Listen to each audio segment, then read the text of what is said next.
প্লাঙ্কের আমরা একক বের করব বা মাত্রা বের করব। আমরা শর্টকাটে বের করে দেখো। আচ্ছা ভরের একক কি বলো তো? কেজি। হ্যাঁ বেগের একক কি? মিটার সেক ইনভার্স 1। আর দূরত্বের একক কি? মিটার। আচ্ছা সংখ্যার কোনো একক আছে? পায়ের কোনো একক আছে? তাহলে কি করে থাকলো? এইচ। তাহলে দেখো তো মিটার কয়টা মিটার বলো তো? দুইটা মিটার। সেক ইনভার্স 1। তাহলে কি? তাহলে আমাদের kg metre square sec inverse 1। এটা কিন্তু উল্টাপাল্টা করেও দিতে পারে। গুণ অবস্থানে আছে না? তোমার এই মিটার স্কয়ারটা আগে দিতে পারে, কেজিটা পরে, সেক ইনভার্সটা পরে বা আগে।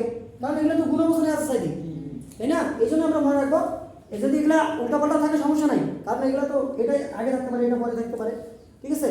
তাহলে দেখো এটা কিন্তু একক, এটা কি একক, এটা কি প্লাঙ্কের একক।